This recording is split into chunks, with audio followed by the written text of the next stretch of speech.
മുഖ്യമന്ത്രി V D Satheesan ഇന്ന് സത്യപ്രതിജ്ഞ ചെയ്ത് അധികാരമേറ്റതിനു ശേഷം ആദ്യ ക്യാബിനറ്റ് മീറ്റിംഗ് അവസാനിച്ചതിന് ശേഷം വിളിച്ച പത്രസമ്മേളനത്തിൽ ചില സുപ്രധാനമായിട്ടുള്ള തീരുമാനങ്ങൾ അദ്ദേഹം എടുത്തിട്ടുണ്ട്. രാഹുൽ ഗാന്ധി കൊടുത്തിരുന്ന ഇന്ദിരാ ഗ്യാരണ്ടിയിൽ 2 ഗ്യാരണ്ടികൾ ഇപ്പൊ തന്നെ പൂർണ്ണതയിലേക്ക് എത്തിക്കാനായിട്ടാണ് വി ഡി സതീശൻ സർക്കാർ തീരുമാനിച്ചിരിക്കുന്നത്.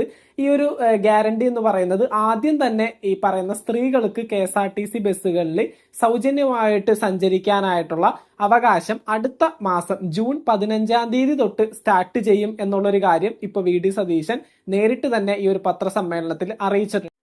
ഇന്ദിരാ ഗ്യാരണ്ടിയിൽ രണ്ടാമത്തെ ഒരു ഗ്യാരണ്ടി ഇപ്പൊ പ്രാവർത്തികമാക്കുന്നത് വൃദ്ധന്മാർക്കും വൃദ്ധകൾക്കും അവർക്ക് വേണ്ടി പ്രത്യേകം ഒരു യൂണിറ്റ് ഉണ്ടാക്കി ആ ഒരു യൂണിറ്റിൽ ഇത്ര ഓഫീസേഴ്സിനെ നിയമിച്ചുകൊണ്ട് അവരുടെ പ്രശ്നങ്ങളും കാര്യങ്ങളൊക്കെ സോൾവ് ചെയ്യുന്ന രീതിയിൽ ഇന്ദിരാ ഗ്യാരണ്ടിയുടെ രണ്ടാമത്തെ ഗ്യാരണ്ടി ആയിട്ടുണ്ടായിരുന്ന ഈ ഒരു കാര്യവും ഇപ്പൊ വി ഡി സതീശൻ സർക്കാർ പ്രാവർത്തികമാക്കാനായിട്ട് തീരുമാനിച്ചിട്ടുണ്ട്.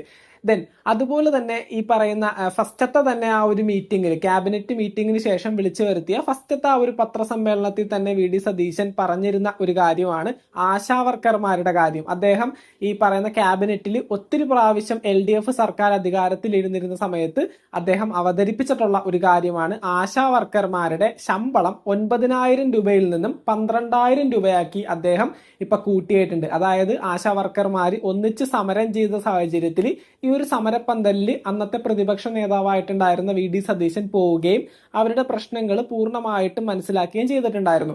ഈ ഒരു ക്യാബിനറ്റ് മീറ്റിംഗ് ആദ്യമായിട്ട് വിളിച്ചപ്പോൾ തന്നെ അദ്ദേഹം ഈ പറയുന്ന 9,000 രൂപയായിട്ടുണ്ടായിരുന്ന അവരുടെ ശമ്പളം കൂട്ടി 12,000 രൂപയാക്കിയിട്ടുണ്ട്. അതുപോലെ തന്നെ ആശാ വർക്കർമാരുടെ റിട്ടയർമെന്റിന് കൊടുക്കുന്ന ആ ഒരു എമൗണ്ടും കൃത്യമായിട്ട് കൂട്ടാനായിട്ടാണ് ഇപ്പൊ UDF സർക്കാർ തീരുമാനിച്ചിരിക്കുന്നത്.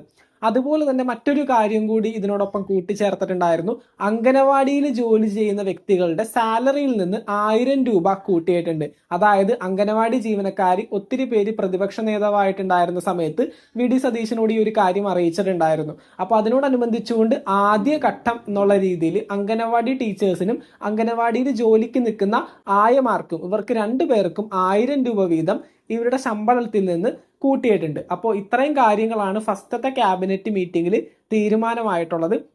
ഈ ഒരു ക്യാബിനറ്റ് മീറ്റിംഗിൽ വി ഡി സതീശൻ മുഖ്യമന്ത്രി പറഞ്ഞ മറ്റൊരു കാര്യമാണ് ഇത്രയും കാര്യങ്ങൾ ആദ്യ ക്യാബിനറ്റ് മീറ്റിംഗിൽ തന്നെ പൂർത്തിയാക്കുന്ന അല്ലെങ്കിൽ തീരുമാനിക്കുന്ന ആദ്യത്തെ മന്ത്രിസഭയാണ് ഈ ഒരു വി ഡി സതീശൻ മന്ത്രിസഭ എന്ന്. അത് സത്യം തന്നെയാണ്. ഇപ്പോൾ സത്യപ്രതിജ്ഞയ്ക്ക് ശേഷം വിളിച്ച ഫസ്റ്റ് ക്യാബിനറ്റ് മീറ്റിംഗിൽ തന്നെ ഇത്രയും കാര്യങ്ങൾ പ്രാവർത്തികമായിട്ട് കൊണ്ടുവരാനായിട്ട് അവർ തീരുമാനിച്ചിട്ടുണ്ട്. അത് വളരെ നല്ല കാര്യം തന്നെയാണ്. എന്നിരുന്നാലും ഇനിയും ഒത്തിരി കാര്യങ്ങൾ ചെയ്യേണ്ടതുണ്ട്.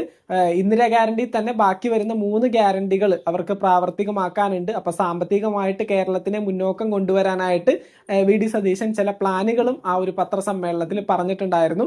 എന്തൊക്കെയാണെങ്കിലും മന്ത്രിസഭ രൂപീകരിക്കുന്ന ഈ ഒരു ഓട്ടം ഇങ്ങനെ ഓടിക്കൊണ്ടിരിക്കുന്നതുകൊണ്ട് MLA ഉൾപ്പെടെ സത്യപ്രതിജ്ഞ ചെയ്ത് ഫസ്റ്റത്തെ മീറ്റിംഗ് വിളിച്ചതിന് ശേഷമായിരിക്കും ഈ പറയുന്ന ബാക്കിയുള്ള ഗ്യാരണ്ടികളും ബാക്കിയുള്ള തീരുമാനങ്ങളൊക്കെ വി ഡി സതീശൻ മന്ത്രിസഭയുടെ ഭാഗത്ത് നിന്ന് വരുന്നത്. അപ്പൊ നമുക്ക് കാത്തിരിക്കാം എന്തൊക്കെയായിരിക്കും പുതിയ മുഖ്യമന്ത്രി കൊണ്ടുവരാൻ പോകുന്ന മറ്റു മാറ്റങ്ങളെന്ന്. തീർച്ചയായിട്ടും ജനങ്ങളുടെ അഭിപ്രായങ്ങൾ താഴെ കമന്റ് ബോക്സിൽ രേഖപ്പെടുത്തുക.